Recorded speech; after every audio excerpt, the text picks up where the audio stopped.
fix it in pre and we'll fix it in post. That's the best way to fix it. Oh, precognition? Right?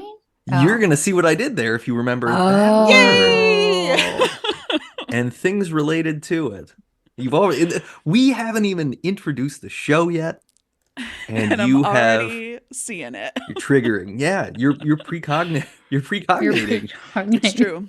Cognating? No, that'd be That sounds- grammar. That'd be like Cogitating. Oh. Ew. okay. We I have don't like vastly that. That different sounds reactions. gross. No, we don't like cogitating. No. Isn't that It just just means thinking.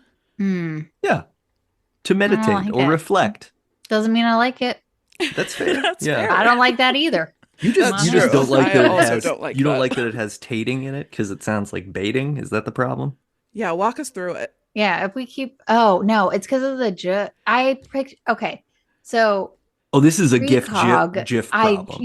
so I'm not we're Ooh. doing it with a J in the one that you're saying, right? But it's a G or is it a soft G? Because that's the part it's where soft G. 'Cause, Okay, it yeah, would I don't be- like that because I'm thinking of like I don't know why, but like coagulating came up and I was like, Okay. oh, gross. Ooh, I get blood yesterday. Not like Oh. two lab tests. And I didn't get it. Oh, beautiful. Literally today. Buddies. Baby. Blood buddies. Oh. For the listener, I'm still wearing my they stole my blood bandage. I had two on my hand yesterday and I just felt so silly. You were like, your arm veins are, it's cold. It's cold. You can't find my arm veins when it's cold. They just don't exist. They just disappear. So they had to do my hand and they were like, this hand is bad. We got a little bit out of it. Second hand, great. And then I went out and then my brother and I both had appointments and he went out right after me. Mine took like 15 to 20 minutes for them to get 2 vials of blood out of 2 hands. Oh His my took God. less than 2 minutes and they got his arm, but they were very concerned when he they were like, are your veins also? And they were like, no, you're fine. Oh, you I got was like, normal "This is so veins. unfair." And he walked out and then I was like, hey. You little bandaged Just all hands. mitts. Aw. Yeah, all mitts. Yeah. Ahoy, listeners! This is Ahoy. Blood Buddies. It's a fortnightly thoughtograph. Thoughtograph? It's a Thoughtograph? fortnightly Yeah. thoughtograph about blood. Yeah. Reminder, get your annual. Go in. Mm-hmm.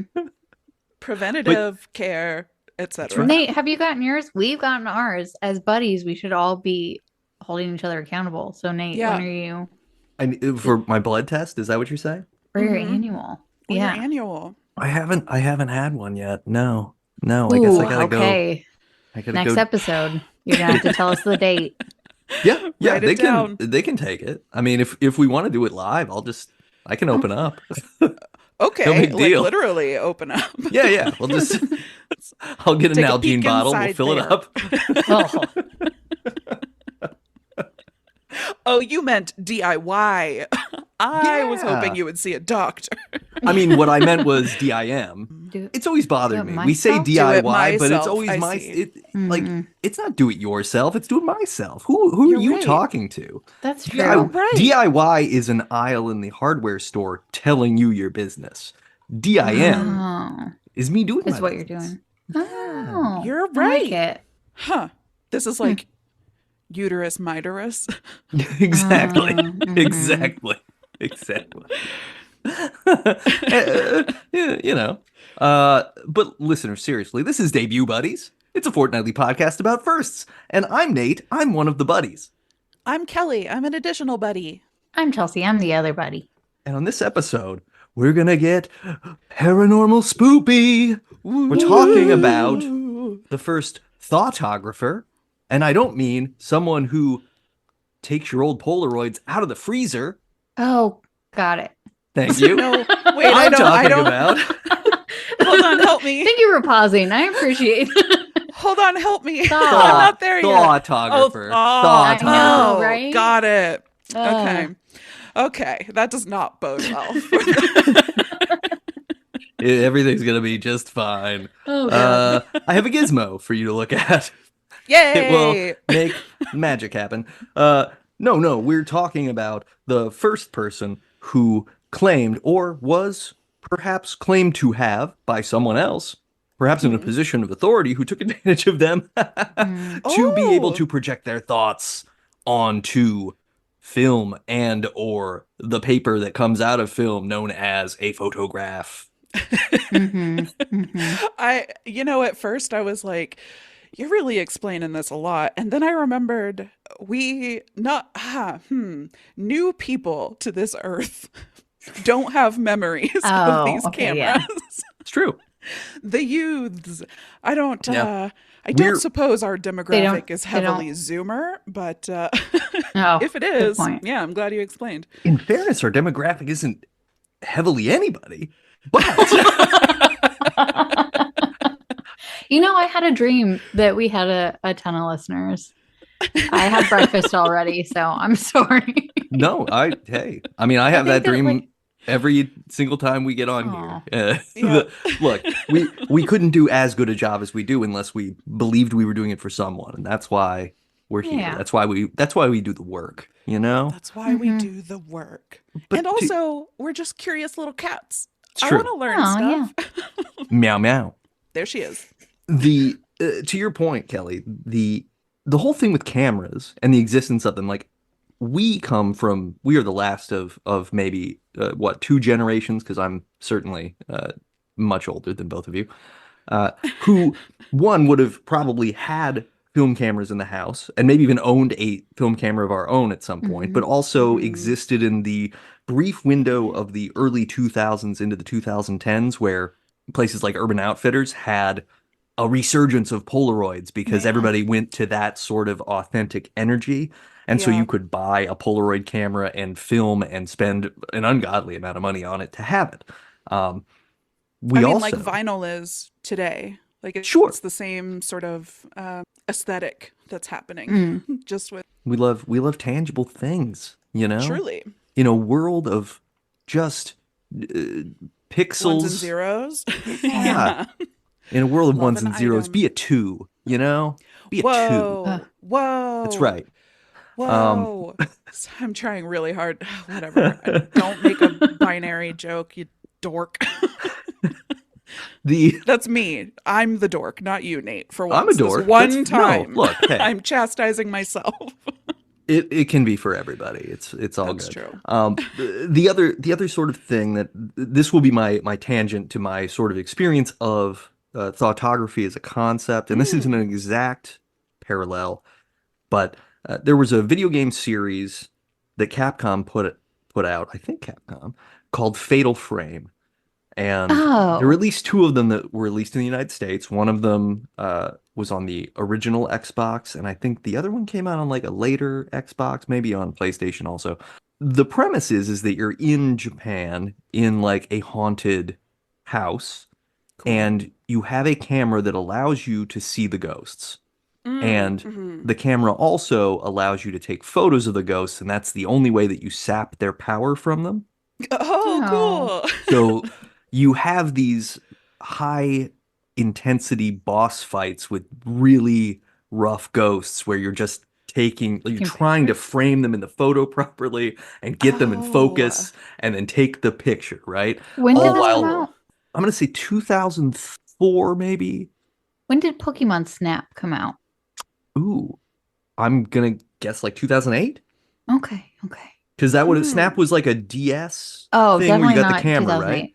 You can have a camera, but Pokemon Snap was on N64 and it came out. Oh, okay. Pretty early on. Yeah, so that's got to be like 96 or 97 if it was on N64. At some point. Yeah. But I was like, this sounds like a dark version of Pokemon Snap. I love it. Ted Serios was alive for both of those. Do you think he played? I bet. I assume he's playing right now. In heaven? Yes. Of course. Like R.I.P. what are you supposed to be able to do in heaven? Literally anything you want to do. Take pictures of ghosts. That's this what I guy want to do. loved taking pictures of ghosts and thoughts. And thoughts. I think it's no secret, listener, that we're all kind of paranormal junkies to varying degrees, but none of us are, I think, even in the like statistical normal categories. We are all in the maybe 1st to 5th percentile of spooky interest. Yeah, I think so. Whereas Yes. your normies are out there and they're just like, I don't think stuff happens. We, So on the other boring. hand, are actively believing that stuff happens. Mm-hmm. It's happening right now. Like I just said about Ted Serios, it's happening. Stuff. Look around you. Look around you. Oh. Look around you. Look. Kelly does stuff happening. Oh, I do have stuff happening.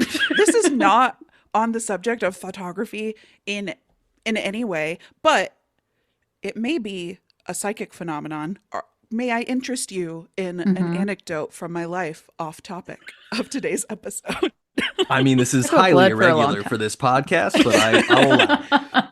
A tangent on debut buddies? Okay, so we're known for our hour and 10-minute episodes, crisply edited. Oh, God.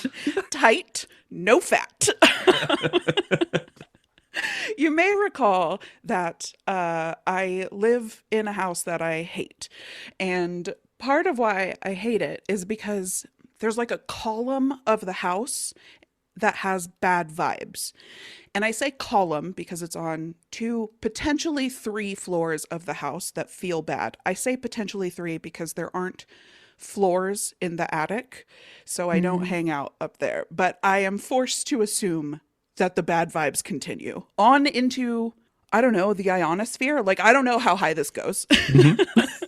But this whole column of the house, horrible vibes. And when I moved in, the room with the most cursed vibes was my bedroom. And I moved out of there. I hate it. The vibes, I cannot stress enough how bad the vibes are. And so I've just had the door closed for a year and a half, and we just don't go in there. It's like where you put stuff like, oh, guests are coming over, stick the laundry in there, and then you can fold it later. And I've been recently trying to declutter. I've had that door open, and I've also cleansed it a few times with Palo Santo, which is like supposed to be supercharged sage. I don't know. I don't have studies on this, but have cleansed it a couple times. And a couple weeks ago, when I took the Palo Santo in there, later that night, there were crazy noises coming from the attic, like banging. It sounded at first like footsteps, and then it just sounded like a scuffle was happening up there. And so probably that's raccoons or squirrels or something in the attic, right? But then I remembered, no floors in the attic. Oh. What are we hearing them scuffle against? Probably in the walls. Like, realistically, it's probably in the walls. But that night, noise for hours, so loud. And I was like, I'm going to have to call animal control. I don't know. Only happened that night. Have not had a resurgence of that noise. And it's been like snowy. So I don't suspect that animals vacated if they had made a home in there. Unless, of course, a family of raccoons moved in and then they were like, vibes are off. Yeah. And they moved. Okay, come with me on this. Yeah. Do you believe that it's possible that raccoons moved into your attic, experienced the Dyatlov Pass incident, Oh, and then vacated? The ones that survived. It is possible. I am only skeptical because it does not smell like dead rodent. And I think that if they had passed away in the attic, I would have that level of evidence at this point. But yeah, anything could have happened up there.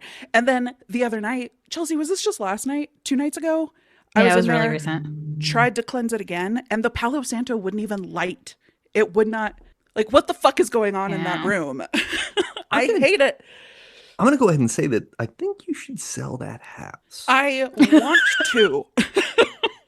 If anybody is in the market for a potentially haunted house in Longmont, Colorado. It's a very popular area. Right, close to Boulder. @gmail.com. Yeah, lots not of people, close enough. Lots of people like haunted stuff. I like haunted stuff. This is just bad vibes. Yeah, how did the bad vibes, like, so you didn't notice the bad vibes when looking at the house the first time, and the bad vibes emerged after you moved in? It's hard to say because human memory is so fallible. Like looking Good back, I point. do remember being like, oh, that room feels darker. But that could be, that's 2 years of living in the Yeah. house and editing those memories, So Sure. I don't know Yeah. if I felt that way when I first evaluated the house. But I do know that part of me was like, don't buy this house. And I bought it anyway. Mm. So Yeah. I don't know. I don't know. I don't know.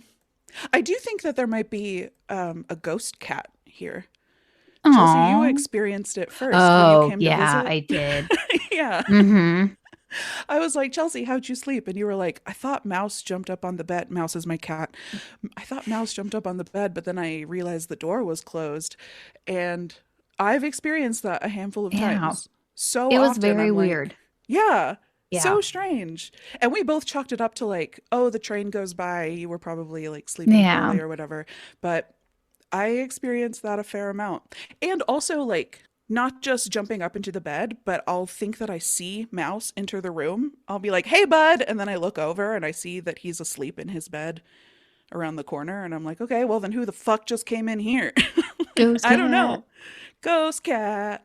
Then the ghost cat's Ghost not Garf. giving the bad vibes, right? No, I think Ghost Cat's chill. In fact, the night that it was super noisy, I think that Ghost Cat got scared. Oh. Like Ghost Interesting. Cat was in the bedroom with me, and I Mhm. like multiple times I was like, "Oh, finally deigning to join me to go to bed, Mouse." And no, it was the Ghost Cat.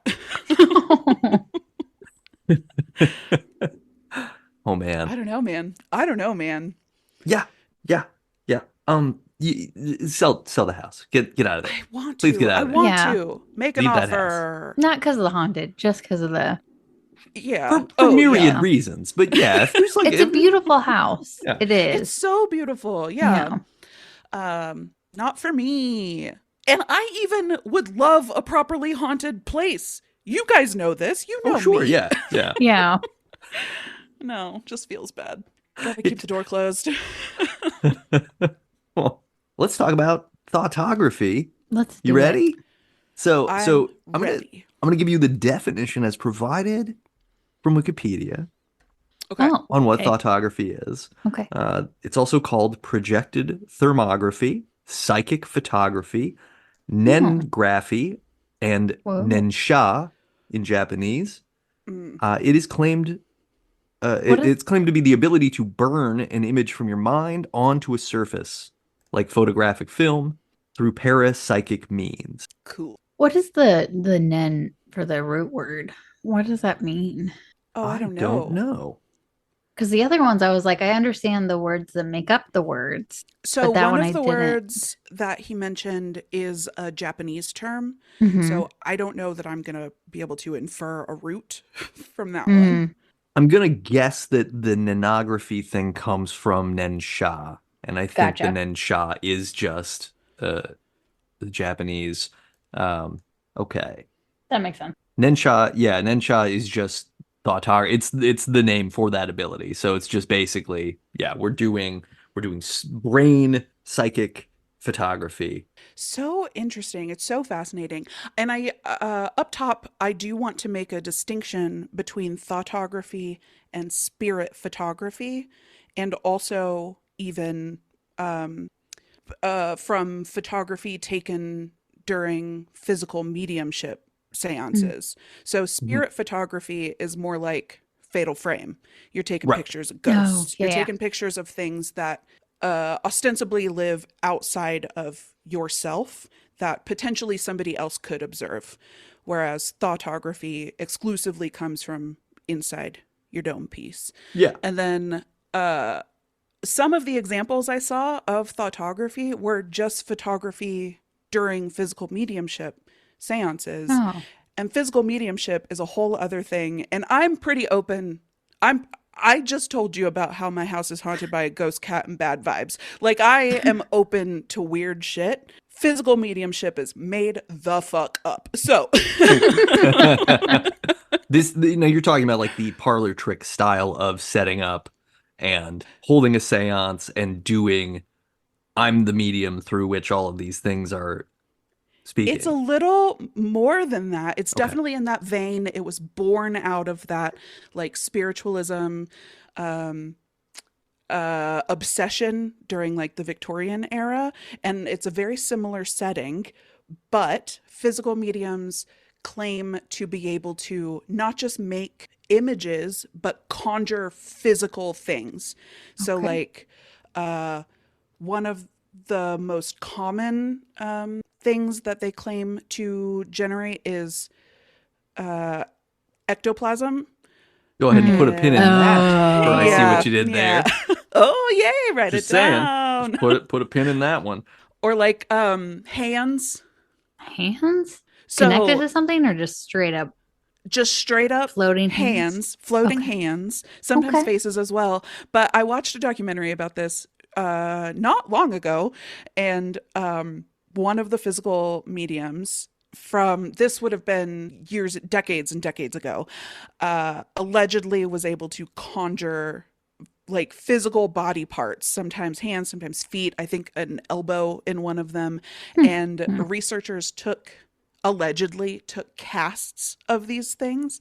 And so Oh, in like a museum somewhere, you can find like a cast of these allegedly physically channeled body parts.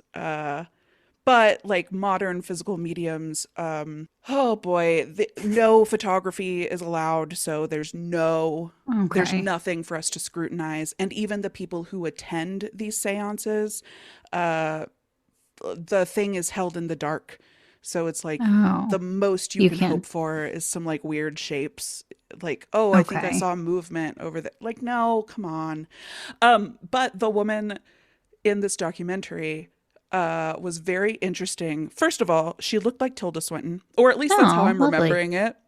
Great. Good Could call. Mm-hmm. maybe she didn't. Maybe she gave off Swinton vibes, and that's That's how a I'm recalling Swin it. yeah. tones. Swin tones, yes, Oh, exactly. And for her seances, they would like lock her in a little cupboard with a curtain and chain her to the chair so that she can't like, uh, be doing stuff with her grow an hands. elbow. Okay. Yeah, she can't grow an elbow. She can't manipulate stuff. Hmm. Um, and she also claimed to conjure people or channel people, and she would do their voices. Oh boy. Oh, I can't recommend this documentary enough. Um, horrible. Horrible. I don't remember the name, but I will find it. But like that's not real. I don't believe in that yet. Willing to be convinced. Willing to be convinced. One of the people who I read about under the thoughtography sort of Ooh. umbrella is, I believe, kind of what you're describing, a Hmm. physical medium, because Oh, is this she, that gal? Eva Carriere, Mm-hmm. Oh. who Yes. was saying that through ideoplasty, she was able to create ectoplasm materializations. Yeah. Uh, and there were photographs taken of these things that were claimed to be evidence of those materializations. But they were quickly disproven by people with eyes as So was like, that? hey, she cut like a person's head out of a magazine and Oh. then put it next to Oh. a bunch of string and acted like that was the ectoplasm in the person's head that she had done. It seemed like it I was like the very creativity. low budge. Yeah. Yeah. Yeah. Yeah. That definitely sounds contemporaneous with like the original flood of spirit photography, where like, yeah, okay, it looked cool, I guess, at the time, but looking back at it, you're like, come on, man, me with Yeah. my 2024 eyes, that's clearly like the fairy photography. Do y'all remember the Sure. fairy Yeah, yeah, photography? Mm. yeah. Where it's We talked like, about this, I think. that's clearly a paper cutout. like, like I can see that today, but Yeah, I think with that's less. it's really just we have reached such a point where things can be faked in an Yeah. Hmm. almost Yeah. convincing way that Hmm. anything that isn't right up on the cutting edge of faking it convincingly is evidently fake. And Yeah. anything that is even convincingly fake looks fake, right? We talked about this a little bit last Even a episode lot of on things that look real look fake. Yeah. yeah, like Yeah. well, this is true too, right? Like we definitely live in a simulation of sorts. Um, Oh boy. We could make a whole episode out of that, We but we'll maybe bum should. ourselves out. But yeah, talking about CGI on the last episode with the Phantom Menace and Oh yeah. how evidently like how obviously fake that looks, and Mhm. then yeah, like Ava Carriere is, this says that a magician named Carlos Maria de Heredia was able to replicate the ectoplasm that she claimed to create uh, by using a comb, gauze, and a handkerchief.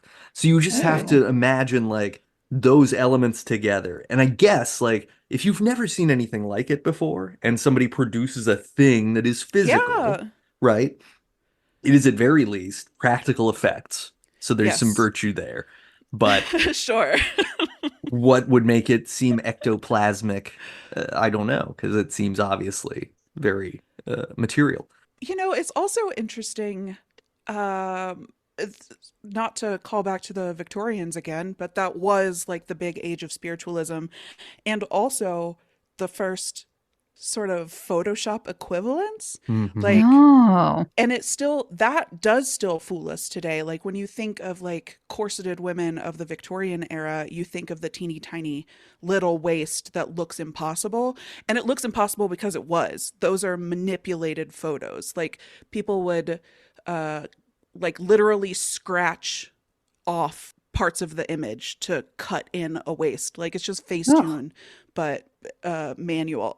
Like it's Huh. practical Facetune, which is very interesting, especially on this subject. Yeah. And also, I don't know where that puts me on the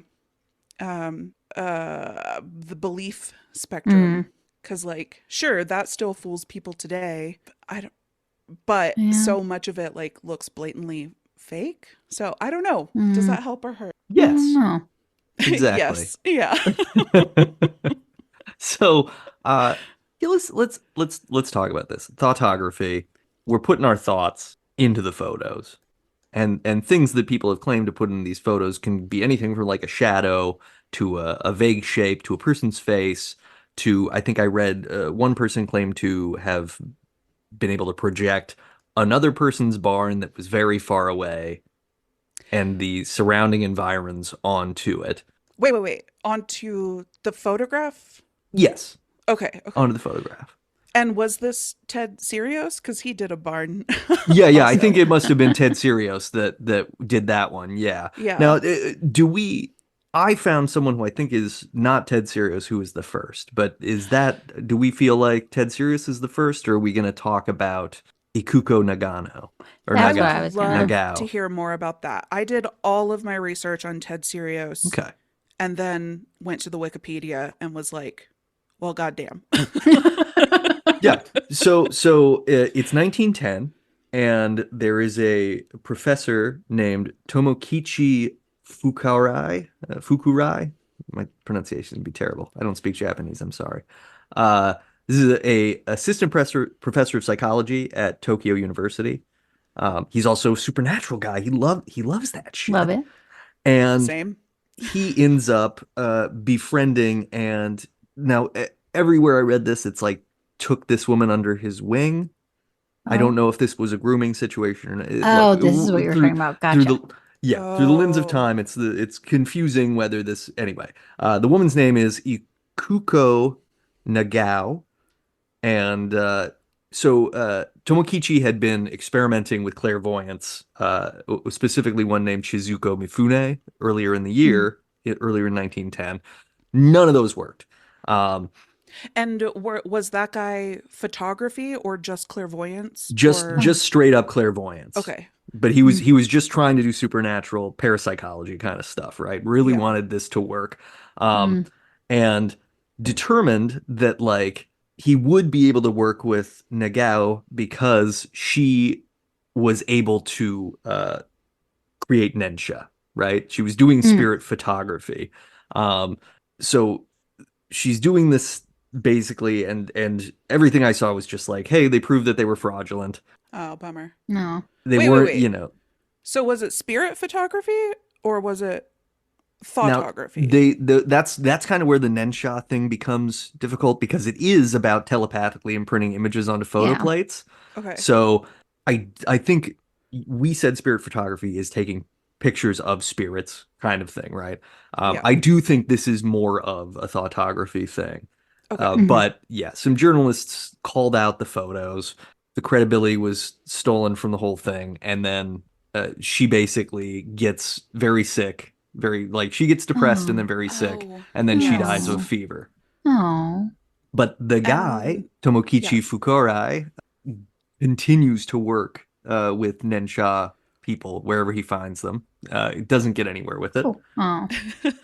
Did he do that long term? Because I read that he got like bullied out of research and publications entirely like 2 years later. But like I Oh. said, I didn't read the Wikipedia until way late in the game. He ends So, up pushing this for a total of 9 years. So oh, it's cool. 1919 when he finally resigns because everybody's just giving him shit all the time. He ends Yeah. up working with another woman named Sadako Takahashi, and she claimed to have clairvoyance and Nensha through breathing exercises. Oh. Hmm. And she kind of reinvigorated his whole his paranormal study interest, and she was Oh. able to convince some skeptics Oh, Cool. that cool. enough that he published a book. The book is Oh. called Toshi to Nensha, and that was published throughout the world as Clairvoyance and Thoughtography in English. Cool. And then he had another Nensha practitioner, Koichi Mita, who was also who notably, I guess, created a thoughtograph of the dark side of the moon, was the claim. Now, I Hmm. couldn't find really Hmm. much on the photos. The I believe I found the dark side of the moon one, and No. it legit looks like it's kind of just like a dark smudge. It's sort of like, Yeah. yeah, like we Yeah. don't know what Mm. it looks like, so there's really no impetus to prove it. Now, isn't it true that there isn't a dark side of the moon? Right, because light exists throughout the Yeah. solar system. It's Yeah. just the side we don't see. Uh, yeah, but it's so by 1919, because he keeps getting sort of lampooned and nobody really buys into it, even though this book kind of gets all over the world, he resigns and Oh. tries to continue his research. He founds the Fukurai Institute of Psychology, which Ooh. is an organization that studies the paranormal. It Oh, fun. apparently still exists. He founded that in 1952, and then he dies. Well, I don't have a date of death, but shortly thereafter, Still alive? he's still alive to this day. Yeah, he's 140 years old. I mean, when you have a passion, will you let a little thing like death stop you? It's true. I mean, isn't that what this is about? Truly. But yeah, interestingly, because I read a lot about Ted Serios also, nothing quite as we're going to get into what Serios claimed to be able to take pictures of and what the Yeah. people who he knew were also claiming to have pictures of, including like one of the moons of Jupiter or Saturn. Oh, I Anyway, didn't hear about that. because I love that shit. I loved seeing that. That's But so yeah, fun. yeah. So potentially our earliest is Ikuko Nagao in That is 1910. Hmm. so cool. Now, are there photos of that available? Were you able to find any to look at? Let me see if I can find those real I quick also because don't really know what the photography technology was at that point. What well, are we because working this with? would have been like this would have been actual like reactive metal plates, right? Right, yeah. Mm. So closer to not lithograph. What's the other thing? Or well, like yeah, But tintype it's kind of thing. yeah, yeah, yeah. Yeah. Because it's like it literally etches into plates, right? I don't know photography. Yeah, it's what my understanding is that like early stuff you had like paper coated with a chemically like light reactive metal Right. composition. And so when light hit it through the way it came through the lens, the light would cause the reaction that would then change the color of the metal, burn it basically, like you said. Yeah, So yeah. you were Okay. just chemically altering the surface to It's- have a shadow of what it was anyway. It wasn't even like an Mhm. act, Mhm. it wasn't a composition of the image so much as a shadow of the idea of the image. Honestly, that's essentially supernatural to me. It's really Photography cool, right? is a goddamn mystery. It's a form of magic. We're living in magic. I mean, magic is just science we haven't figured out yet. We're gonna figure this out. Isn't that the truth? This is all just quantum entanglement somehow. I don't know. Yeah. It looks like one of the thoughtographs that Ikuko would have done was actually like kanji written, which Oh. seems a little on the nose for, I mean, great. But I can understand yeah. somebody being like, yeah, it's a I little mean, fraudulent sure. that you're able to do that. Then there's also like a more traditional sort of shadow of a person seated. So, for Mm. listeners who aren't obsessed with stuff like this, shadow is like the perfect description for these. They're almost exclusively like really hazy and sort of like magic eye posters. Mm. Like, yeah, okay, if I like relax my eyes and take a step back. Yeah, okay. Yeah, no, it looks like Van Gogh or whoever. Like they're all pretty hazy. Though some of Serios were like you could read text as well. It's very interesting, especially considering that his was almost all with Polaroids. So it's you take out the whole darkroom shenanigans out of the equation. Like you can just Yeah. simplify your experiments. Yeah, it seems to lend it immediate credibility that this thing appeared what, like 10 minutes after you stood there and did it? Which how could Not anything be even done, 10. right? Yeah. One minute is the number that the main researcher who worked with him mentioned. 1 minute to develop, which is, can you imagine how tense that 1 minute is? Like the first time you encounter Ted Serios and he's like, okay, I put an image on your film, and you're like, okay, sure, and you're like shaking it like a Polaroid picture, but you're very like, is it gonna be something for 60 seconds? Like, Oh I yeah. know that that's fast, but in the room, it must have felt like an eternity. Well, and true to his name, the photos you can find of Ted Serios doing the thoughtography, he Mhm. looks Yeah. pretty serious. Yeah, he truly Yeah. does. It would be intense. That minute is you're waiting maybe to be stabbed by this gentleman who seems hinged in a not way. Yeah. I mean, he seems like a blowhard, like mostly Mm. harmless, but like so fucking annoying. Like, shut the fuck up, Ted. Take your picture and stop screaming. Oh my God. Yeah, so Ted Serios is born November 27th of 1918. Yeah. He is working as a bellhop in Chicago in the 1960s. I loved his Wikipedia page because in the occupations section, he's fucking living the dream. It says bellhop, comma, psychic. Yeah. And I was like, I want that. That's legit like character creation D&D stuff. Oh, like, yes, oh my yes. character's a bellhop, comma, psychic. That's what Yes. I'm playing today. What I will note though is they refer to him as a bellhop all the time, but they say an unemployed bellhop. Right. So are you really a bellhop at that moment? And I'm asking for me because people ask what I do and I say software developer, not currently working. What's my identity? What's Ted Serios's identity? I think once you hop a bell, you never stop. That's what You I'm know, saying. Mhm. That is what they say. Once you hop, you don't stop. Yeah. You got it. Plus, like, there's something etymologically interesting about the term bellhop, right? Like that word, because it literally just means the person who comes when you ring the bell. Like they hop that to sucks. when you ring the bell, right? Which is like, I'm Johnny on the spot. So I could see someone identifying as like, no, I'm always there. I show up. I'm a Yeah. bellhop. Oh. That's my thing, right? Hmm. I also I don't think- understand how you become an unemployed bellhop because it seems like, I know how. I mean, I know how you become an unemployed bellhop, but I don't know how you necessarily fail to find more bellhopping unless, Well, Mm. I mean, you're I psychic. think Continuous I thought. think it was more the alcoholism. That'll Like, do it. Fair. Yeah, that tracks. I started this book by Jewel Eisenbud, Dr. Jewel Eisenbud, who was the preeminent researcher on Ted Serios. And in the first chapter, he's like, people are trying to get me to talk to this guy. And when I finally agree to, they're like, okay, heads up.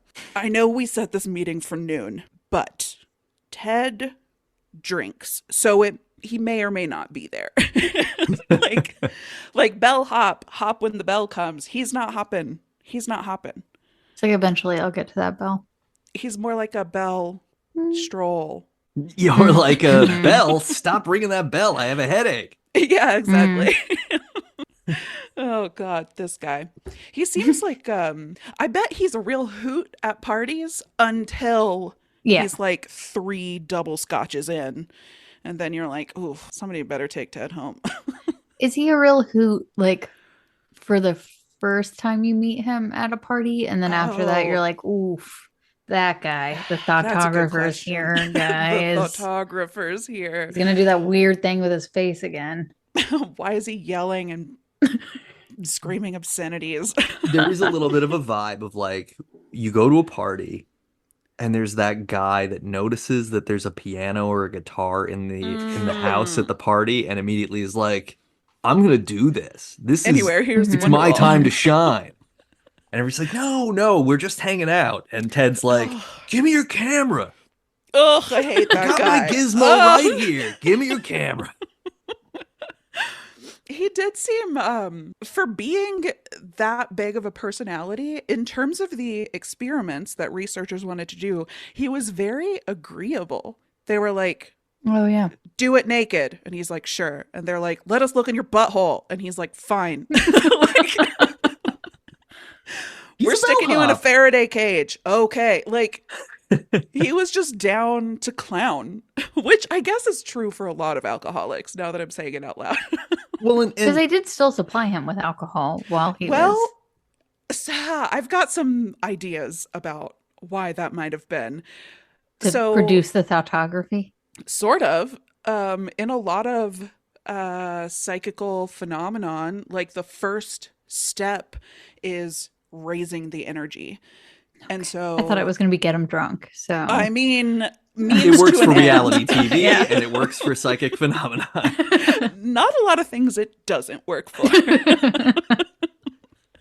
So I don't know, like they were measuring his like heart rate and regularity, and he produced the most images when his heart rate was really, really high and irregular. And it's hard to know if that's cause or symptom, but drinking vast quantities is gonna impact your heart rate. So like, was that like literally part of it? Was that one of the necessary ingredients? I don't know. Interesting. It also seems like he's incentivized to let anyone take care of him during windows of time. Like, say more. If you're an unemployed bellhop who's an alcoholic and you suddenly become the focal point of a bunch of quote unquote intelligent people, right? Yeah. There's really no disincentive to going along with it. I mean, especially because a lot of university studies come with stipends and things like that. Like they're probably, they're treating him like a lab rat, but they're also probably compensating him for his time because he's a medical marvel, an anomaly. And you can sort of see this potentially as like a pretty easy cry for help activity to be like, hey, literally no one pays attention to me. I'm boring, and I reached the peak of bellhop in my existence, and I couldn't even do that. Aww. So what if I have something really fun about me that people have to believe in and pay attention to me for? And he's getting that attention, right? Like it seems like a positive. Like the photo where he looks very intense, he also looks very theatrically into it, you know? Yeah. He's having a great time. I do. Well, first of all, hate that theory. It makes me sad. Well, you don't have to defend your idea. I think that rings really true and is very likely. I just hadn't considered it, and it bums me out. Poor Ted. But that is something that I noticed in everything that I was looking into. There's a lot of information about the parapsychologist and normal psychiatrist even, Jewel Eisenbud, could not find a ton of history around Ted, which is interesting, right? Like, you're this test subject, scrutinized, but no, now I'm making myself sad, but like as a party trick, as an experiment instead of as a full person. I couldn't find anything really about how he discovered this ability, right? Because he didn't like go in for his annual checkup, which you need to do, Nate. And they were like, oh, quick, can you try and take a photograph with your brain? Like, that's not how it came about. I mean, if heard- that's the checkup, I'll go. Yeah. My doctor didn't ask about it today. Maybe I should bring it up next. The only thing I was able to find was like a throwaway line that he discovered he had this ability while looking into hypnotism. Oh. And that is Okay. an interesting claim, which I said I saw this throwaway line, heard it in a YouTube video. No sources cited. So unclear if there's any water, if that holds any water. But what it made me think of was how George Lutz, the dad of the Amityville horror family, Mm-hmm. later we find out that he was really into the occult and probably doing an amount of witchcraft in the house, which like calls into question some of the claims. And then like hearing that maybe this guy was going down the rabbit hole of hypnosis, not that that in and of itself doesn't like that doesn't mean anything, but was he into the occult, or was he looking into hypnosis because that's part of being so when I used magic before, I meant like ritual magic, but hypnosis is often tied to like party trick, sleight of hand magic. And so that like introduces this level of like, well, is this guy as trustworthy as he seemed at first? And that's just me poking holes after a nothing statement in a YouTube video. I don't know if there's anything, especially during that time, because you have really famous magicians, right? Like, wait, when is Houdini? Oh yeah, he would have been around this time. He was around actually one of his big what do you call it, crusades was disproving spiritualism, spiritualists. So yeah, that would have been, He was doing that in the 20s. in the 20s. Yeah, I said around that around the time time he was born. I meant around spiritualism taking off. Yeah. Yeah. Gotcha. No, I was just thinking. Go ahead. Oh, go ahead. No, I was just like, if he saw a bunch of hypnotists or people and that's what he was seeing around for entertainment and stuff, it might have inspired him to be like, oh, Yeah. this is interesting. And at the very least, like, credit to having a novel idea, because it seems like it's very, like, how would you come across, like, he had to have just been alone and been like, has anyone done this? Yeah. I'ma do it. Like, it's to think of just having the thought to do something like that, because I would have never thought to like try to transfer my thoughts onto No. a picture or onto anything. Like, I obviously tried to telekinesis a lot as a child. Always. Like, I've never been like, let me shoot this into a Polaroid. Like capture it. Yeah. I mean, Polaroid was new at this time. So it's like, it is on everybody's mind. Or maybe your mind is on the Polaroid, am I right? Oh, Hey. I'm going to have to start running. I see That's what you good. did there. I don't know. Yeah. I don't know, man. I'll play. You do it. Let's go. Oh, boy. So, yeah, I don't know. I want... I think it's interesting. So the quote from Eisenbud that is on the wiki says, Ted Serios exhibits a behavior pathology with many character disorders. He does not abide by the laws and customs of our society. He ignores social amenities and has been arrested multiple times. His psychopathic and sociopathic personality manifests itself in many other ways. He does not exhibit self-control and will blubber, wail, and bang his head on the floor when things are not going his way.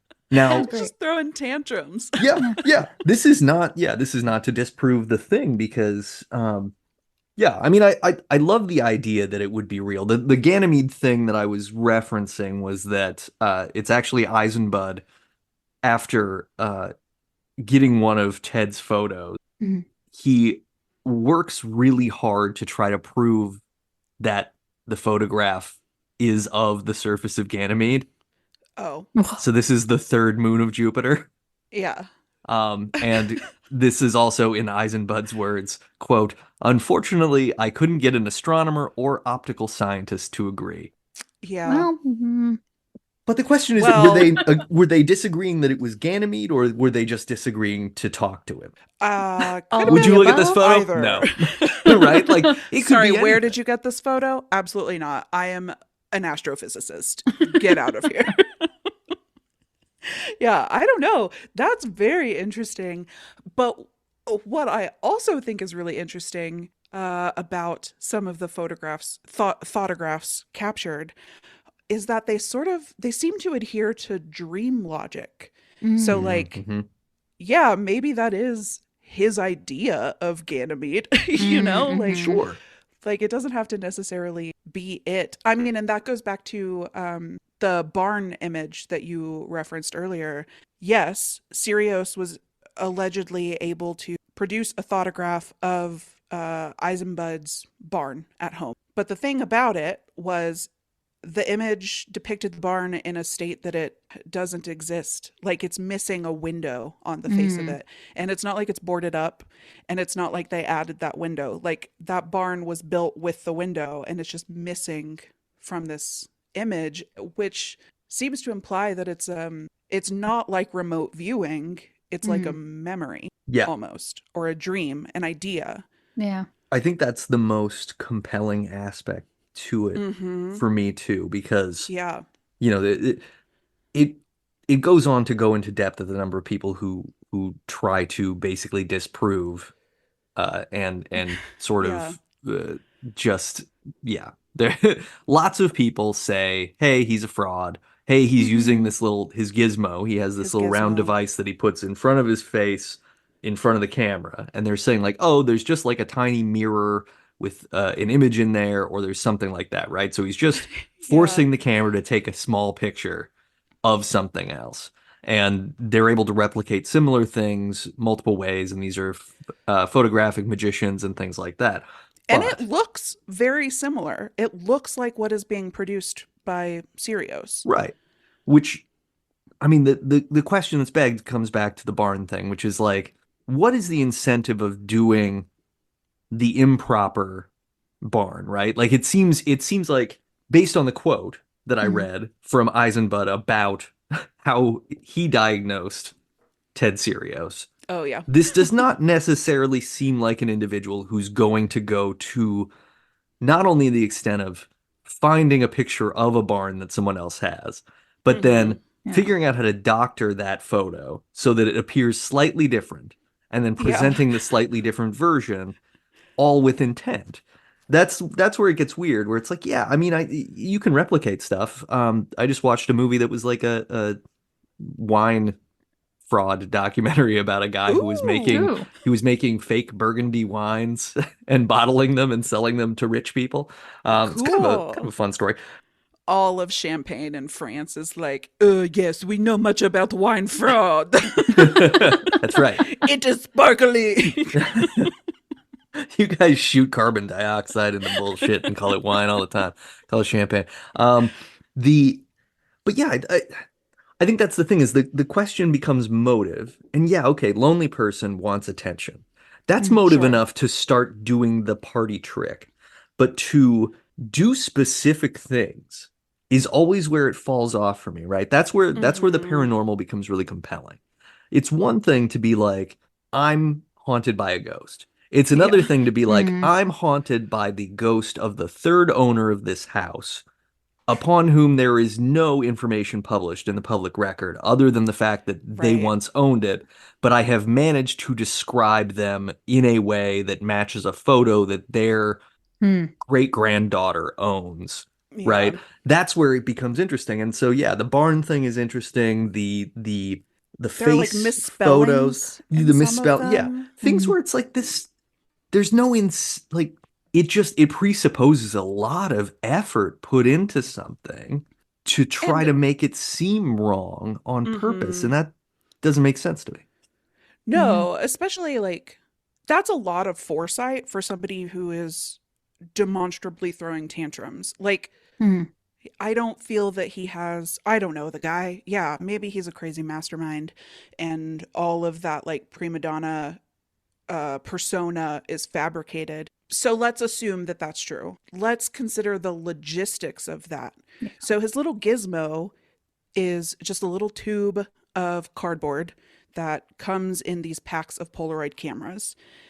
And we've ruled out that it's the cameras themselves because people, observers, will bring their own Polaroid camera to these experiments. So it's not that.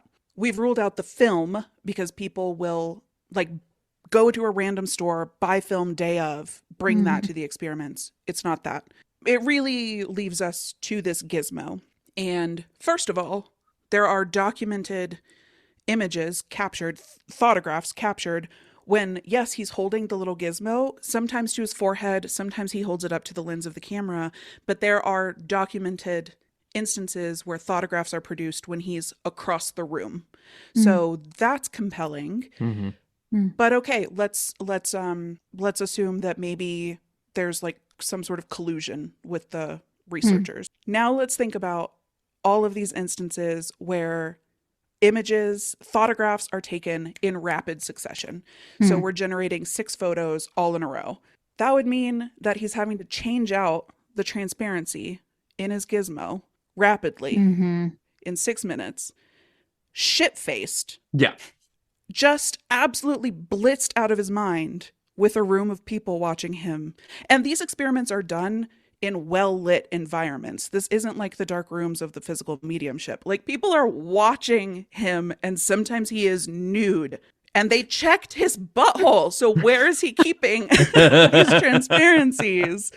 You know? And how are you doing that, like, surreptitiously, Mm. rapidly? The Yeah. logistics don't make sense. There is the argument that if you were a decent sleight of hand magician, you'd be able to hide these things relatively easily and rotate them Sure. around. He's got But his cyanide capsule tooth, but it's just little transparencies. yeah, exactly. Exactly. But yeah, and then again, it's like, okay, so the incentive then has to be that this is a lonely person who doesn't have anything else going on. Yeah. And this is their sole form of attention and sort of status in society. But And even then, not really. Like, he was ignored for almost a decade yeah, before this yeah. one Denver researcher, by the way, Mm. started like really paying attention to him. And that's a synchronicity, baby. I did sure not is. know. I did not know about that when I suggested this. And did you see that researcher's collection of all of these photographs and all of his notes are at the University of Maryland, Baltimore County? What? Yeah, you can go see them. You can request a visit. And Nate, I think that you should, because what is that, like 2 hours from you? Yeah, it's very close. It's very close. Yeah. Oh my God. Okay. Go look at them. Fantastic. You could also browse them all online on the university's website. So I was just trolling Just through them. browsing. Yeah. I did look at some of these that came up just kind of on a Google search. I think this sort of brings up the interesting sort of question of like the point of debunking these things and what value the debunking is, right? Because it does end up, you read the bottom half of the wiki on Ted Serios, you read a lot of the background around how it was debunked, and it's really a lot of like magicians, and there's like this, I guess, Houdini lineage of people who are like, no, all of the stuff is fake. That's really common in this. Which is like it's just really interesting because there's like they cite a prominent Canadian magician who was also part of debunking this, and but not it's not to really say, debunking. It's introducing the shadow of the doubt. well, Oh, sure, yeah. yeah. They're gonna call it debunking, right? Yeah. But what they are doing is they're sort of promoting the idea that it could be done a Yeah. different way. And I think the question always becomes like, why is that? Why do we need to do that, right? And Mm, I think some people would say like this is about scientific honesty, like we need to find out what the truth is. But the other hand of it is sort of like, hey, look, you're uncomfortable that something's happening that mm, Yeah. you yeah. don't understand. So you're going to dedicate a lot of time into making it understandable as a coping mechanism. Like if Ted Serios did this and was able to do this, it's not a bad thing. It's not as if it unleashed untold horrors onto the earth, unless it did, Yeah. and we're living in Well. the consequences of that, in which case, fuck you, Ted Oh, Serios. But well, could have been him. I'm going to offer a counter to this. I do hear what you're saying, and I love the spirit of the idea, the Spirit, I'm with you. spiritography I see Mhm, what of you the mhm. did there. idea. I didn't mean to. I wasn't doing it that time. My counter is that the reason you would want to like debunk, disprove instances of fraud is so that we can free up the resources to better research the ones that haven't been Mm, like mhm. Sure. I still want I don't want to end this field of study. I just don't want to, waste the time on Mhm. somebody who can be convincingly proven of fraud. And I don't think that's been done with Ted Serios. Like, yeah, you can reproduce images like that easily, really, but not under the same circumstances. And Yeah. I Mm, think that context is, very important, maybe more important now than ever. yeah. Yeah, I think it's interesting because yes, I can understand the resource like protection of hey, we want to continue doing some paranormal studies, so we have to separate the wheat from the chaff, right? That Yeah. makes sense. The I guess the problem I see is that the majority of those efforts that I've ever read are really just like there is no wheat. And we're here to find out that it's all chaff because we don't Yes. Mm, want this to be something that anybody ever takes seriously. Yeah. Which mm. There's a lot of that. yeah, which I mean, then that makes me think, is this a resource battle of like, oh man, they're giving $1 million to the parapsychology department, and we Well, need that $1 million in the chemistry department, so let's just get rid of this guy because he's spooky molder makes me uncomfortable. yeah. I'm with you. I would like to believe that this is a thing that can happen because I think that the first example that I mentioned about Ikuko, Hmm. ugh, I'm doing a terrible job with this name. It's fine. We don't know that language. You're doing your A best. person who does this thing and then under scrutiny becomes deathly ill and dies. Yeah. Like that kind of stuff. I mean, granted, it's 19 whatever, so any Mm, number of circumstances could have led to that. Like, Tuberculosis, if I had to guess. sure, there's lots of things. Um, but it does it like I don't know. It speaks to this. It speaks to some level of strange spiritual connection with the thing that's going on. That mm, I people like this are all not unlike a messiah of sorts appearing and presenting information that people don't understand. And Mm, mm, we are never able to sort of go like, oh yeah, okay, this person really is showing us the way and we'll buy it. yeah. And we're more and more aggressively willing to debunk while also aggressively holding on to the existing dogmatic nonsense that we have in the kitty, which is just that's the thing that always blows my mind, I guess. What I want to do is rant about how we can both put so much energy into debunking Ted Serios and literally no one will be like, hey, all of Christianity is also bullshit. So what are we doing? It's all made That up. one's hard to tackle. That one's hard to yeah. Well, tackle. absolutely, but that's because Ted Serious was a bellhop, not a network of like gold pillaging. Yeah. Well, I think that that's part of it too, is that he is very easily deride, right? Mhm. You can just be like, oh, he's an alcoholic. You can't trust a word he's saying. And especially if Oh. you see him doing these antics, you're like, ugh, okay, this is clearly like you couldn't do a nuanced sleight of hand, so you have to do a big show about it to Mm, distract us. Like I see how those criticisms come about, but I also think that those are cynical criticisms. Like, yes, let's absolutely ask questions. Let's investigate. Let's try to debunk even. But you can't come into it with the preconceived notion that he is a fraud and now you're trying to prove that. Yeah. Like, that isn't how science works. You have to like make the hypothesis, test the hypothesis, repeat the hypothesis, you know, like so I think that that's my big problem with the really blatant naysayers. Now, I started reading this book by Eisenbud, which is called The World of Ted Serios, Thoughtographic Studies of an Extraordinary Mind, which is available on the Internet Archive. That's where I'm reading it, because Great. buying it is like $60. So I've just been reading it there. Let's talk about a couple of other individuals who have been sort of put under the thoughtography umbrella Yes. in their times. Another person of Japanese descent, Masuaki Kiyota, was born in 1962, is currently alive, is Japanese Oh. psychic, and is known for thoughtography.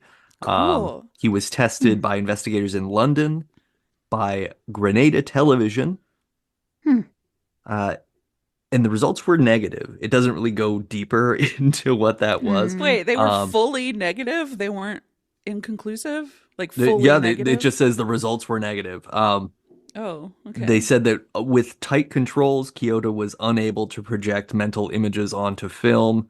He could only do that if he had the film in his possession for at least 2 hours without any control. Oh. Boo. So yeah, great. Kyoto also does things like metal bending. Oh, like spoon bending? Are we doing an Uri Geller? You might want to put a pin in that as well for seeing what I did there. Listen, I'm always low key thinking about Wow. Uri Geller. Are we about Yeah. to have we already answered all of the I see what you did there? You hit on components of 3 of the 5. We are clairvoyant. It's true. But yeah, I was By going we, to bring we up mean Kelly. I was- did have a clairvoyant dream. ooh, what happened? It was weird. I worked with a guy, very handsome, Okay. and had a dream that he was quitting the company. And then the next day at work, I saw somebody tag him in Slack, and I was like, oh, remembered I just had that dream about him. So I messaged him and was like, hey, I know we don't talk all that much, but haha, I dreamed that you were quitting. And he was like, funny, you should mention. I just gave my 2 weeks notice. Amazing. And I was Amazing. like, oh, bye. Did you make him quit? Did you think about that? It's possible. It is Are you possible. controlling reality? Yeah. Kelly, when you dream about things, do Ooh. they happen? Could you have dreamt that we got a Sometimes. bunch of listeners? Yeah. Yeah, I'll work on it. I'll meditate on it before Good. bed. Yeah, I was going to bring up Uri Geller also. Uri Geller started using a 35mm camera in his performances in 1995. He would Yeah. leave the lens cap on, and then he would take pictures of his forehead and then Yeah. have the pictures developed, and would claim that those images came directly from his mind. One of the same magicians who worked hard to debunk Ted Serios, James Randi, claimed that he was using that guy. Geller was also using a handheld optical device, or he was using pre-exposed film to take the photographs so that he would Yeah. already have an image there. Uri Geller is he's a weird case. Do you guys know much about him? No. I But know I would that like he was like, because I've known the name Uri Geller for a long time, mostly because I Yeah. feel like, okay, because he was on He's a Carson. punchline. Oh, and he sort of flopped on Carson. Yes. But I think that is a tally in his favor. So Uri Geller was a big, famous psychic. Like, he did shows, he toured, I think still does. He's the big spoon bender guy. Like in The Matrix, there is no spoon. That is a Uri Geller reference. Oh, okay. And but before that, before the showbiz part of it, he was like recruited by the CIA and studied as potentially a way to use oh my God, I said the phrase earlier, remote viewing to like Mhm. spy on Russians or Oh, whatever. weird. Like he was studied. And Do that you is remember the name of the very, project? That Ooh, what the is it? this hold was on. pre-CIA, so it was actually called the Defense Intelligence Agency at that Yeah, time. The there's project is so many. called Was it Paperclip? it's Ooh. the Stargate Project. Oh, Oh. They fun. wanted, yeah, and the whole thing was we believe that okay, we can use paranormal abilities to Yeah. let's use it for intelligence purposes, right? Yeah. Because that's what a hammer looks for is nails anywhere they see Sure. them. Mm-hmm. And that, I feel like Uri Geller is a weird case where he was sort of gaslit into actually becoming psychic. Like, I Mm. think that, okay, so regarding the spoon bending, we see this where people will have, not so much anymore, but like back when Uri Geller was at the height of his fame, they would have PK parties. So you'd have a dinner party, invite all your friends over, but PK, psychokinesis, now let's all take out our spoons and see who can. And there's like this whole performance aspect of it. This goes back to raising the energy, like we were Mm. talking about with getting lit on scotch and beer. Um, and Uri Geller inspired PK parties is a bunch of people like shouting at their spoons to bend.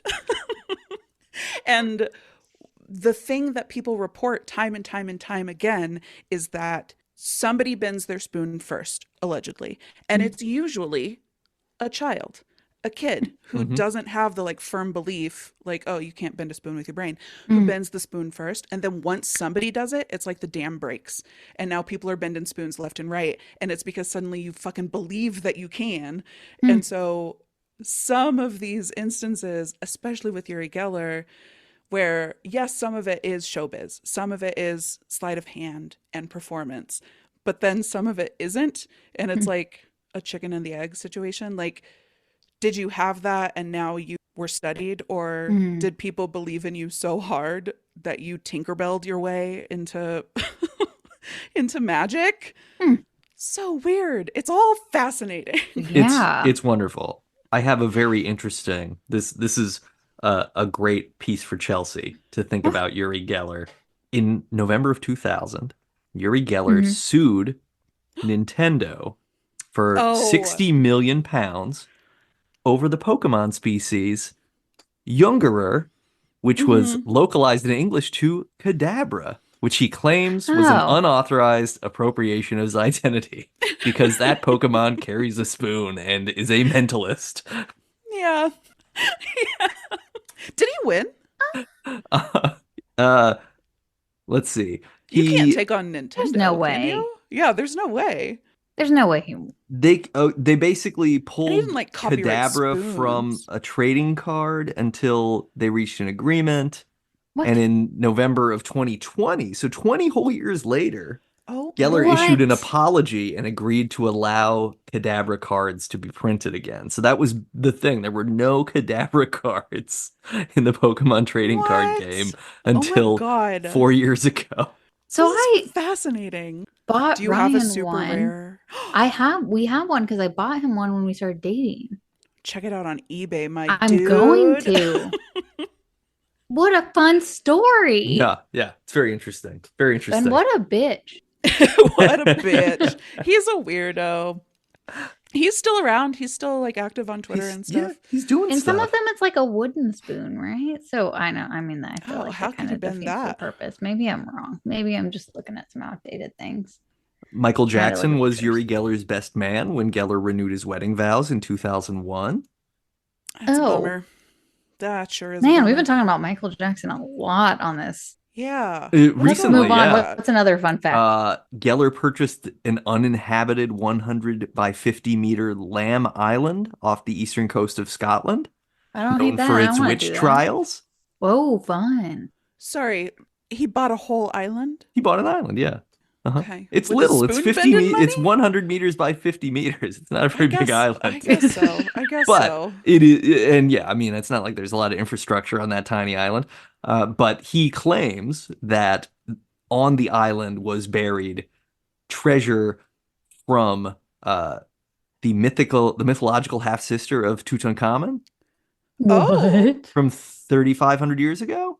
Okay, cool. And he was going to find that treasure through dowsing, which you'll know Oh, is I a thought way that the you can find well water by Yeah. holding a stick. Yeah. Yeah. Well, specifically like a willow. Yeah. It's not any stick. Any stick. In 2022, Geller sought to declare Lamb as the Republic of Lamb as a micronation unto itself. No, Yuri. Yeah. Yeah. No. Yeah. He also, in 2014, a 12-foot tall gorilla statue made from 40,000 metal spoons was unveiled in his Berkshire garden. Oh my God, cool. Ugh. The statue was welded by sculptor Alfie Bradley and funded by the British Ironworks Center. And Geller said, quote, "This will not raise money for charity. It will do something better. It will amaze sick children." Oh. Because he wants That's to a joke. relocate it to a He's doing hospital. a bit. Oh. Yeah. I guess not. I guess it wasn't a bit. I don't know. I have to tell you the nude anecdote. Oh, yes. We have a very important nude anecdote. It's so Yay. goofy. So, when I keep having to look at his name, I don't know why it won't stick in my head. When Jewel Eisenbud first meets Jesse Eisenberg. Yes, when Jesse Eisenberg first meets Ted Serios, this has all been coordinated through letters, like snail mail. And he checks into his hotel in Chicago, which is where Serios had been a bellhop at one point. And Serios comes to the hotel to meet him along with the researcher who had coordinated the meeting. And she's a nice gal. I think her name is Mrs. Morris. And Eisenbud has brought his like nephew along. And reading this book he's written, The World of Ted Serios, reminds me very much of the Mothman prophecy. It's just the tone of the book where you're like, I support the work that this guy is doing, but he's really making a lot of like off-color jokes. Like he meets Mrs. Morris and she's like a young, attractive woman. And then as they're going up to the hotel, he's like, or to his hotel room, he's like, I wonder what the staff thinks is going to happen up here. Like the staff does not think that you're doing an orgy up there with your nephew and this gal and this alcoholic. Like that's not what they're thinking. I don't know. sounds like one to me. Well, and then yeah, I mean, where things go, if somebody walked in, it would seem a little odd. Although that's strange out of the gate. Like you've just met this person, you've only talked to them over letters, and you're like going up to their hotel room, and then while we're taking these photographs, which aren't working, one thing that we haven't really discussed yet is that a lot of the images that Serios produces, regrettably, he refers to as whiteys and blackies, which are overexposed. Whiteys are totally overexposed Polaroid images, nothing on there, but like, how could they be that overexposed? And blackies are totally black images, which should only happen if the lens was completely covered, which isn't the case. And so he's producing a lot of those before actually producing any proper thoughtographs. And while he's trying and trying and trying, the author, this doctor, Eisenbud, says that he looks constipated in different words, but that's what he said. And he's cogitating over here. Yes, yeah. He's got all of this focus. His like veins are popping out of his neck, and he's not doing the big antics yet. I think that must come later. So he's like sitting there and like really, really, really focusing. And eventually he's like, hey man, could I take a shower? I think that would really help. And Eisenbud is like, fine, yes, take a shower. So he gets out of the shower and decides that now is the time to ask if he can use a towel. And instead of like poking his head out the door and being like, hey man, can I use one of the towels? He calls the doctor over and then just opens the whole door, wiener abounding. Sure, yeah. And I use the word abounding because Eisenbud did use the word endowment. So I think we might have Good for him. Like an end of Saltburn situation going on Sure, here. sure, yeah. And it was funny to read the doctor's thought process there, because he's like, maybe he wanted me to see him naked so that I could tell that he wasn't like hiding something on his body, but then he never turned around, so I didn't see the backside of him, so he Don't know if it's could in the be butthole. hiding. It could be in the butthole. Yep. This is why they had So- to search later. They had to search Mhm. later. So he was like, I am forced to conclude he just wanted me to see his wiener. Oh, I mean, this is a It makes doctor. sense. It makes sense. He's he concluded like he's just being It sounded like he had childish. something to brag about. So he was like, well, Yeah, I mean, good for him. He's like, I can't produce these images. I'm feeling really emasculated. I need this other man of authority in the room to understand. this is what we're That working I- with here. I'm a Okay? real boy. Now I'm going to start putting thoughts on stuff. Well, and then he did. He just needed a little bit of ego boost. Sure. Yeah. Hilarious. So interesting. Oh, and then the other thing is Serios and Eisenbud referred to alcohol as Serios's film juice. 10 out of 10.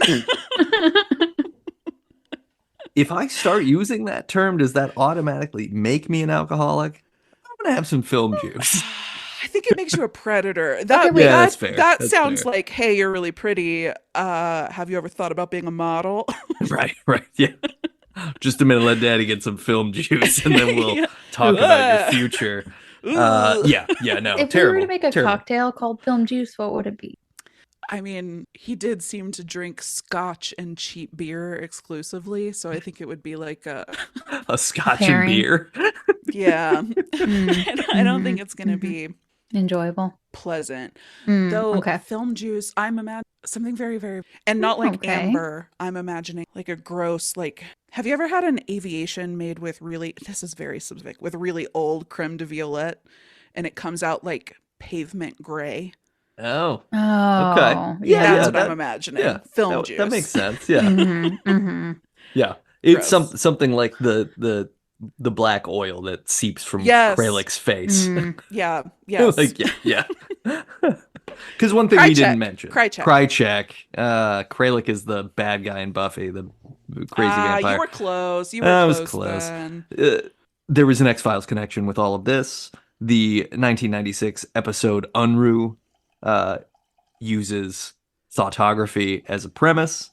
Yeah. there's Which episode is that? That is the Is fourth that the racist episode of the fourth season, where in Traverse City, Michigan, they discover a basically like people have photos that show their deaths, one? Ha. and then they die that exact same way. Stitch keys and die. Later on. That's a goosebumps. Hmm Yeah, Compelling. that's classic stuff. And Mulder tells Scully about Ted Serios in the episode. So What? ring a ding ding. Oh my god. Fun. So earlier when we were discussing this and I said I'd never heard of this guy, I was wrong. You have. You just Did not realize you it. didn't know. You didn't know. That's okay. Oh my god. It's Also, okay. I just realized that's what this podcast is. We're just standing at episodes the of X-Files. projector and being like, Scully, have you ever heard of a thoughtographer? And our Yeah. audience is like, ugh, exasperated sigh. Yeah, yeah. They're like, this again? 3.5 hours. Debut buddies, you can't possibly be suggesting. Oh, I am. Yeah. Very vociferously. Shall we enter the MouthGarf Report? Dun, dun, dun. Mouth guard. MouthGarf Report. Open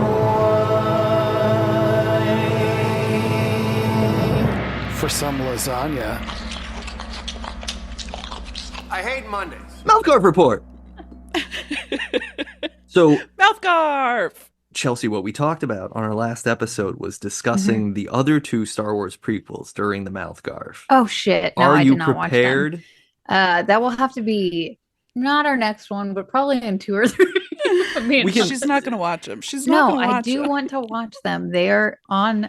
There are 2 other movies I have to watch before them, but then Yeah, that's fine. They will I- be Did you watched. watch But I them? have time this weekend, so I watched. I watch it am this weekend. currently like 3/4 of the way through Attack of the Clones. I have not watched Okay. it with the type of intention that I did Phantom Menace. Not 5 times. Because No, that was my no. next question. Yeah, How many times? Not Only even one and not a half even one time to times. completion at this point. Not even one time. Not yet. But the thing is as kind of I alluded to in the last episode, it has that lack of realism problem that the current where I stopped last night when it was time to go to bed was the sort of gladiator scene where they're on the final planet and Anakin and Padme and Obi-Wan are fighting both monsters that are supposed to eat them and robots and aliens, and then all these Jedi come in and they're also doing it. And when you really look at it, it's like, wow, it actually is funny sad that a bunch of actors were all standing around swinging sticks at nothing in a green space.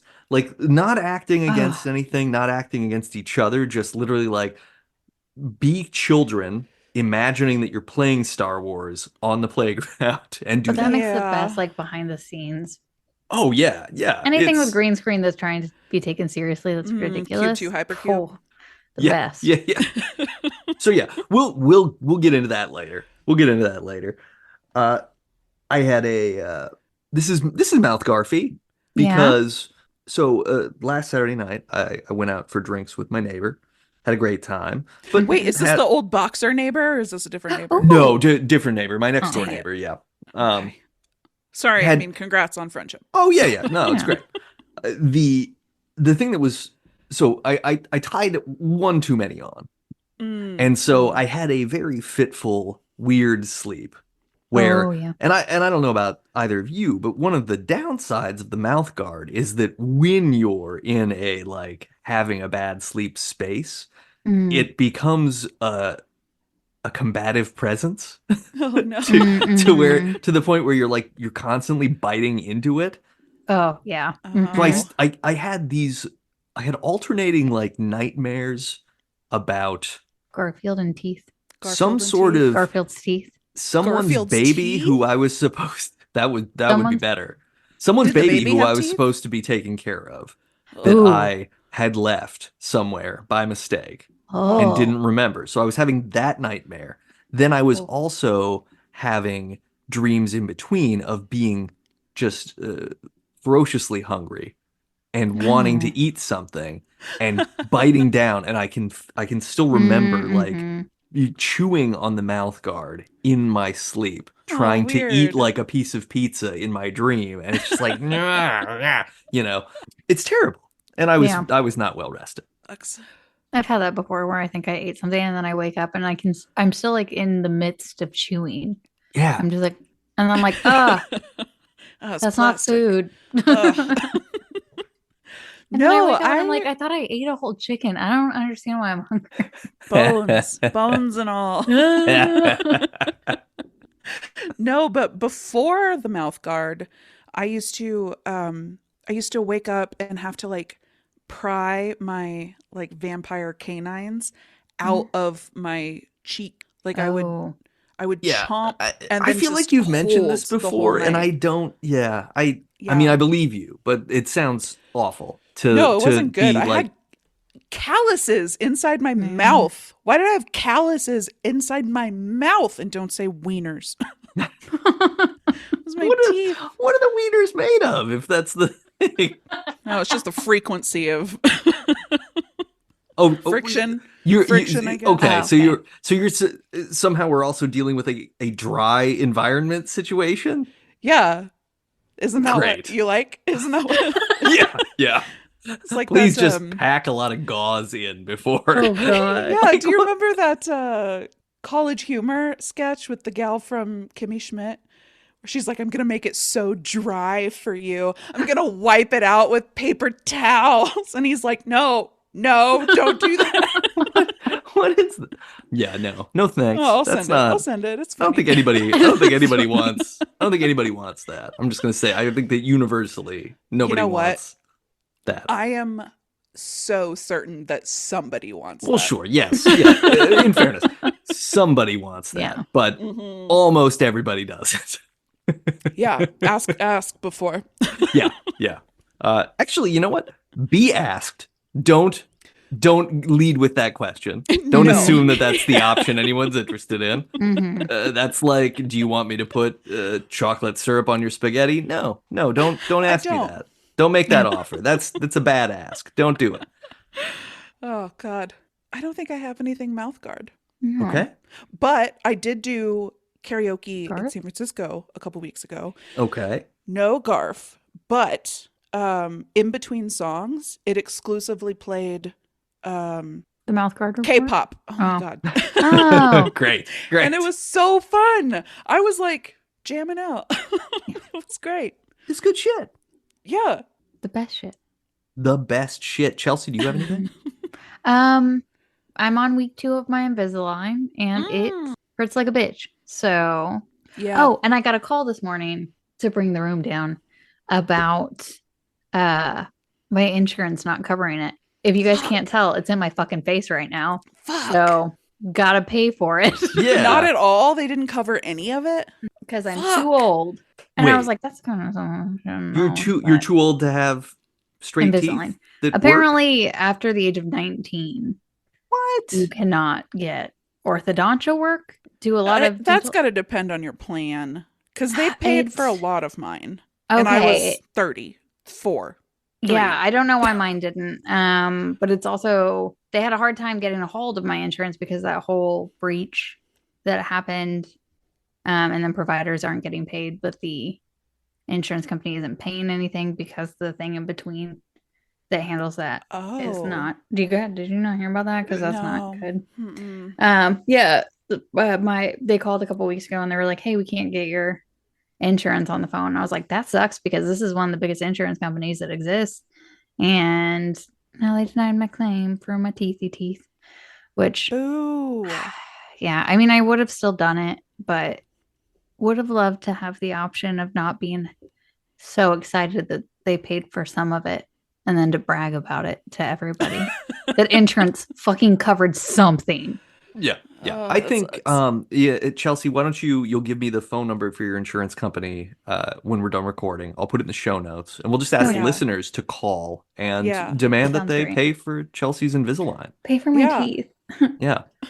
I'm paying for mean, 5 years, but it's only going to be a couple months. I don't understand how this works either. Yeah. But Come Yeah. on. it's good. Yeah. Insurance is such a it's Scam? theft. It's theft. Yeah. I think it's theft. Yeah. Mhm. Pretty much it's I pretty much agree. entirely theft. I agree. That was the MouthGarf report. Yay! Let's play a game. Mm-hmm. Yay! Kelly's already halfway there, so that's Uri good. Geller. Whoa, you're halfway there. That's me. Whoa. I'm not living on a prayer, though. No, No. you're living on a system of paranormal beliefs. True. Oh. It's time to play. I see what you did there.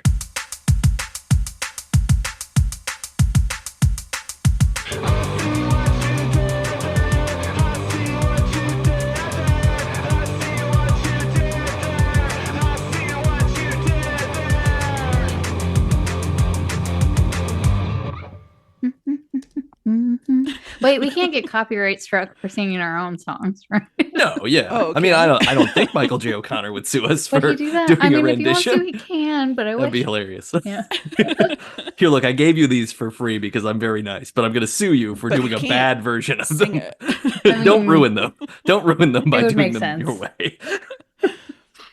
All of the I See What You Did There's are going to cover paranormal and parapsychological sort of topics combined with other Yes. things. Isn't that exciting? Isn't I'll get the everyone combined with other feeling things. good? Kelly's Uh, feeling great. Yeah. Number one has one of the words that you've already guessed. Wonderful. This is a type of cigar that is thick in the center and tapered at each end, or what you might say when receiving exactly what you asked for. And this is the name for spiritual energy that's exteriorized by psychic mediums. I don't have anything for the Can you first say the half. second one? Oh, what's the second half? It's ectoplasm, right? Second Okay. half is ectoplasm. So if you get exactly what you wanted? If something is, Perfecto. put them together. Oh, Perfectoplasm. You see That what I did sounds there? nice. Perfectoplasm. Nice. I was like, thank you, Plasm. I said I would do the other things, so I've got that. So already it's working. You see what I did there? Perfectoplasm. And number 2, don't confuse this psychic activity with the popular thick ice cream dessert sold at the Good Times fast food chain. And this is what you'd say you were doing on the football pitch if you put especially gnarly spin on the ball or happened to be in a 2002 British sports movie. Okay. Okay. Bend it like Beckham. Uh-huh. Uh-oh. I did the other one, Chelsea. That means you got to do the Okay. paranormal one. Okay. Well, the other one had to do with ice cream, so I think that maybe. So it ends in bend. Spoon bend Did it like Beckham. Beckham? Yeah. Spoonbender like Spoonbender Beckham. it. Spoonbender like Beckham. Yeah. Yay! Spoonbender like Good job, Beckham. Kelly. No, that was team effort. That was team effort. You see what I did there. Number 3. This is a hypothetical psychic ability allowing an individual to influence a physical system without physical interaction. And this is a classic mob evasion comedy starring Whoopi Goldberg. Oh, telekinesis sister act. Telekinesis sister Oh, act. that's You see right. what I forgot did that there? was mob evasion. I was like, I don't know any Whoopi Goldberg. I was like, that movie sounds rad, and it is. It is rad. It's arguably one of the raddest movies ever. Yeah, it rules. That's a first for sister act. Do that sometime. Number 4. These are some of the most famous, horrifying winged terror lizards that populated the Earth in the late Jurassic period, around 150 million years ago. And this is a term used by proponents to define a form of divination using rings. Using rings? Using rings. Divination using flying rings. lizard? Like on your finger? Or? Yeah, like on your finger. Oh. And the don't know why I finger thought it is was really like the that. bridge between the type of Mhm. terror lizard. Finger monkey. It Finger is monkey. finger monkey. She's You see right. what I did there? You got it. She's right. So Wait. pterodactyl Yeah, something. yeah. Yeah. I mean, The to suffix for this is one that is common in attached to, let's see, pyro and is it Mancy? Maybe? it is Mancy. Pterodactyl Mancy?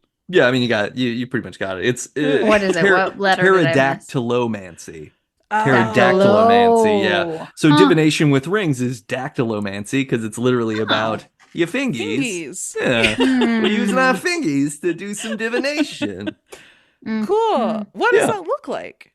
You take your rings off and throw them like jacks. I didn't read enough Make about tea it, but I think leaves. that that's some of it. It is like Oh, how do the interesting. rings fall and what Yeah. shapes do the rings overlap to form. Oh. Have you heard about this? I guess you'd call her an asparamancer. Oh. Does that have to do with Did you- asparagus? Sure Breathing? does. Whoa. Oh, wait, what? Asparagus. She uses asparagus to tell Amazing. the future because that's cool. Yeah, that's what she does. Yeah. Is it through the way the pea smells after you eat the asparagus? No, Oh. I think that would be too close to. At that point, that's the past. Fair. Yeah. This isn't accurate. This is Oh, yesterday's Would she be able Mancy. to tell who murdered someone then? From the I team? bet if you asked her, she'd say yes. Ooh. Trademark. This is a great TV show. Copyright. Yeah, both. We can sell this to a network. Mhm. Okay, there's only one more. Number 5. Number 5. This common household spice is the dried seed of a member of the parsley family.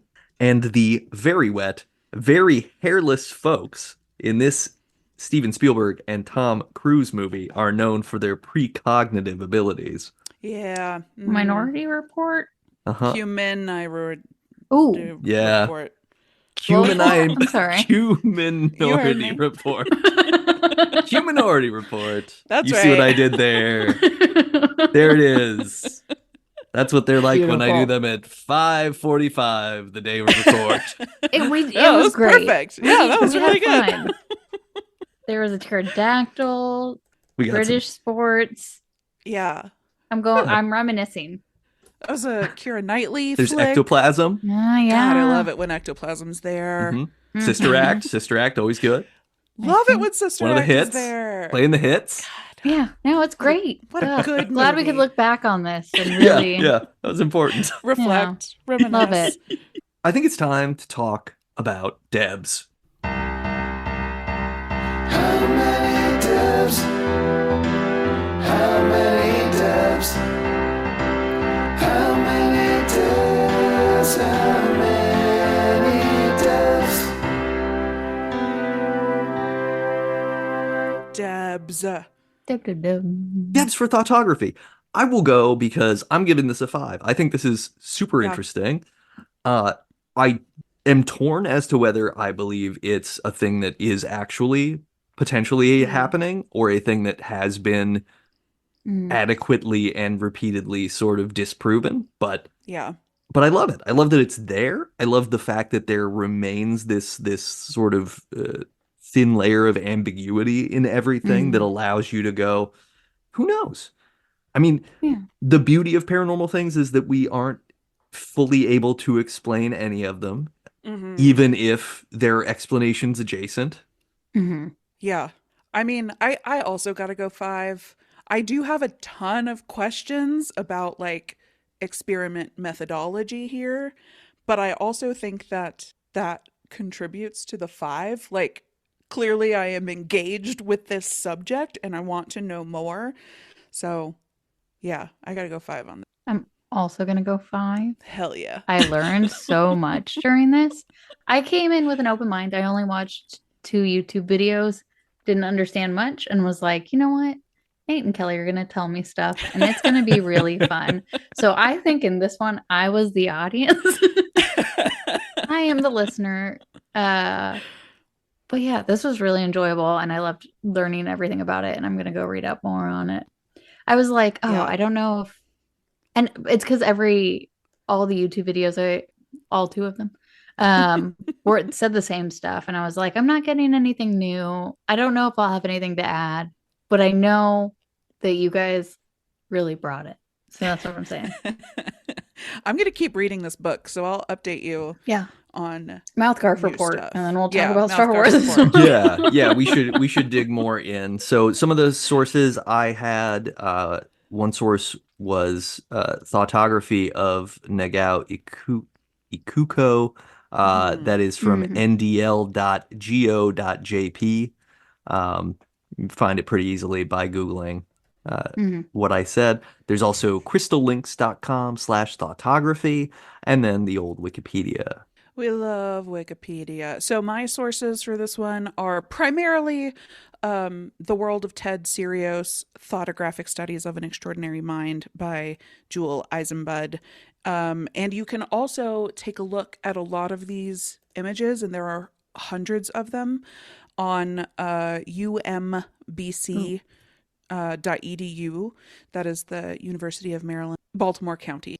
Yeah, They've and got this the is whole super collection cool. there. I'm looking at it now. I'm probably going to spend hours Yeah. flipping through because there are countless tabs of these, and so many. And they're fascinating. They're fascinating. Yeah. My one wish for this website is like, in a lot of the experiments, there was a target that he was aiming to photograph. And I wish that we could view those side by side more easily, or side by side legwork on your own, to really highlight some of those hits and misses. Like, some of the misses are really interesting and very associative. Like, for example, one of them was like, hey, can you capture a photograph of the Hilton back in Chicago? And it was a miss because he accidentally captured the Hilton in Denver, where his psychologist is based. Oh, So weird. it's like these weird associative thotographs. And I just want to compare them side by side. Yeah, I love it. There's a Big Ben in here that looks Big Benny to me. It sure looks Big Benny. Got some Big Ben vibes. Yeah. Oh yeah, big time. Give me the Big Bens. Yeah. Oh, I could see it. I do have a final question for everybody. So this, whenever we talked about doing this, it did remind me of a question from Chuck Klosterman. He has like he had like a 23 questions and then a 50 questions that he asked for people to know if I don't remember if he knows if he loves them or something. But this one was, get ready for it, and I'm looking forward to both of your answers. At long last, somebody invents a dream VCR. This machine allows you to tape an entire evening's worth of your dreams, which you can then watch at your leisure. However, the inventor of the dream VCR will only allow you to use this device if you agree to a strange caveat. When you watch your dreams, you must do so with your family and your closest friends in the same room. They get to watch your dreams along with you, and if you don't agree with this, you can't use the dream VCR. Would you still do this? Kelly, I saw your face at me. No, it's a big no. It's a big no from me. And in fact, was one of my worries about Ted Serios, because some of the commentary is like the thoughtographs. Sorry, I was just thinking of thographs. I think I might have a Yeah. little Halloween costume idea. How the thoughtographs like betrayed his misunderstandings of a situation or his feelings in a scenario. And I was like, if I ever discover that I have this ability, I am keeping No it one will ever secret. know. I am keeping it safe. Yeah, that's a big no from me. I kind of think I would do it anyway. Hmm. I feel like the implication here is that they're dreams, which means it's not as if it's like it's a thought VCR. So it's going to take anything that you've been thinking about and subject people that you care about to them. Yeah, but what if you're having like a weird sex dream about the other debut buddies and you want us to watch that? That sentence was going to end differently, and then I decided to bring it into reality. That's great. Yeah, I don't know. I mean, because it's still in that dream state sort of situation. I think it's just fascinating if that exists. I would do it because why wouldn't you? Like, there's if that's the only caveat, like if that's the monkey's paw, is that someone will know about your dreams. Like, I talk in my sleep sometimes, so I've you can get in trouble. And you did share your dreams with us this episode. I did. So. Oh, that's true. Right. But also, why would you do? I was there. I saw them. I do not ever, 50 to 90% of the time, I don't remember my dreams. Would you do it? I feel like if I had a choice there are some dreams that I don't want to dream, like nightmares. I don't want to see it again. But are you forced to watch the same one, or is it like, I'd like to watch this dream. Everyone, let's crowd in to see what happened last night. Sure, if I get to pick which dream, then maybe whatever. it doesn't stipulate that. Yeah. So, Listeners, but I don't know what write in. my other tiny dreams were that I didn't remember. Yeah, I just don't remember most of my dreams, so I would do it because I do not ever remember my dreams. that's none of my business, in my opinion. If my brain wanted me to know, it'd think it during the day. Yep, Fair, good point. fair. That's a good point. Very good point. Yeah, listeners, email us, debutbuddies@gmail.com. Let us know what you would do. Would you make this deal with the magical VCR salesman to have your dreams recorded? I think that if the deal was like, hey, look, you're going to use this, record me all the time, and the only time that I can watch it is when I will consent to watching it with someone else. And then that way you could pick, like, oh man, I really remember some weird stuff that night. I don't want to watch that with anybody or experience that again. But if you didn't, I think there's something there. Can you eject? Like if it's going off It the is a rails, can you be VCR. like, we're done? Oh, Oh, that's do we funny. need to I meant like explain eject what- from the situation. Oh, A VCR is a video cassette recorder. I was like, do we need to explain this? Because They won the cassette wars against Betamax, which was a higher quality, smaller cassette tape created by Sony during the late 70s, early 80s. And VCRs just became cheaper. They were more prolific. Everybody had one. You were able to use a VCR to tape television and then have it. Yep. So I have things, well, I used to. I probably still have a couple of tapes that have I old do have commercials tapes. on them. But yeah. Oh, fun. There's a part of me that wishes to maybe get a VCR again because it was bad, but it was also good. Like there's Yeah. something crunchy about the lines and the sluggishness and the Oh, warble. yeah. Mm-hmm. I want to see how like a nice flat screen TV handles that warble. That's interesting. I went to garage sale this weekend and did stare at one of the TV VCR combos that somebody was selling, and I was like, Ah. I Yeah. don't need this. I don't know where I would put it, but man, I do have That's- some VHSs that I would love to You'd find out what I have to get- recorded over 50 times. You'd have to get the combo, right? I don't think that I could plug in a VCR player You could try. to my Yeah. television. You could You might can have to buy get an like a older new TV with VCR now. They still Yeah. make them. Oh, Oh. Could get one that I'm sure has an HDMI or something. They must. whoa! But yeah, you get the combo because we sort of the beauty of being an adult is being able to just have the things that you would have coveted as a Mhm. child or teen. Mm, And so to go to a garage sale and be like, oh, I can have a TV VCR combo that was like $400 when I was God, I a kid and know. no one would let me have, and now they want $15 for it. Mhm. Absolutely. Let's go. I don't care if it works. This is a found object of meaning. Yeah, it almost is like an art installation at this Yeah. point. Absolutely. Get At a one. different estate sale, they also had, what's his name? Simmons? Uri Geller. The Oh, guy Richard. who does Richard Simmons. Oh yeah. They had sure. a bunch of VHSs of him, and I was like, ooh. But that was the first house I went to. Had I gone in the other order and I Yeah. had seen the TV first, maybe it would have been a different outcome. Yeah, you would have gotten Mm. the TV and then you would be And then I sweating would with have the gotten the oldies taste. right now. I would. Damn. Missed opportunities. Speaking of missed opportunities, don't miss the opportunity to listen to our next episode, which is going to be about the first Sam Raimi film. That's The Evil Dead from 1981. Yes. Yay. I haven't watched this in years. Yeah, I haven't watched it in years either.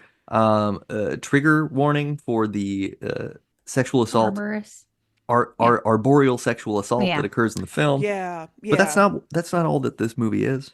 So yeah, we're gonna watch this movie. We're gonna talk about this movie. It's gonna be a great time. It is weird because I haven't talked about it in a long time, and I talked about it this morning. Synchronicity. So good job, Nate. We're Synchronicity. same page. It's amazing. Yeah. There's There's so a many things psychical man. happening right now. So many. Too many. We're Oh clicking. no. We're clicking so well that this is gotta be like the show's just gotta Yeah. take off now, right? Yeah. That's Yeah. how that works. For sure. We've When the reached the content gets synchronicity laugh at phase. that. Yeah. We're becoming one host. Yeah, you Oh, have to go for your yearly checkup, and then we're all aligned. Yeah. Ooh, yeah. I can Mhm. finally find out what my blood type is. I don't know what Oh, I it is. still I'm don't know. B I should negative. ask. Aw.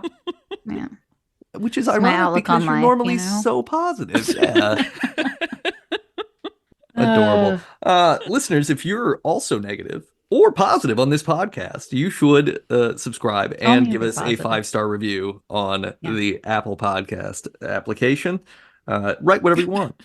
Say whether you believe in Mr. Serios or any of this photography, or say if you think Yeah. it's hokum. You could say it's Yeah. hokum. That's okay. I mean, don't believe it, but you can say Yeah. that. And then also check out the music of Michael J. O'Connor by visiting michaeljo'connor.bandcamp.com, because he wrote all the music that you heard on the Mhm. show, and he even eats lasagna at the end of every MouthGarf Report theme song. Mhm. He comes in, he sits down, he eats Yeah. an entire lasagna. It is, I mean, it's Commitment. the Lord's work. You know, it Mhm. really makes the recording sessions super long because it takes a minute for him to eat that, but it's Oh yeah. worth it. It's worth Yeah, it. to get the sound that is at the end of every theme song, we do speed that up to 400 times. So there is a 35-minute lasagna eating that we sit through every week. Yeah. But yeah, it's absolutely worth it. Look, because we believe in quality, and so we're Mhm. here and we're doing real stuff. This is realism, people. Yeah. Hmm. Oh, is it me? And if you miss me and Chelsea in the off weeks of Debut Buddies, sometimes you can find us over on Never Show the Monster, where we talk about horror movies. Evil Dead will be a little taste of what that is like. We Mhm. are currently on hiatus, but one day we'll be back soon. Yeah. Yeah. Mhm. Yeah. Yeah. You're going to do it. You're going to be back. We've Yeah. recorded You. the first episode. We It's just did. not out. It's in the ether. It's It in is. the ether. I love that. I'm excited because my podcast feed's going to be like, what? Boop. Never show the monster. Are you ready to listen and not be able to talk back to them at all? Mhm. Do it now. You'll just yell at us without us hearing it. He'll It'll just be text nice. us. Yeah, I know most of it is always just like, oh, I have something to say. That would be fun. We could be having a fun time. Great. So, The Evil Dead. Evil Mhm. Dead. And until next time, yo-ha. Yo-ha. Yo-ha. Bye, buddies. First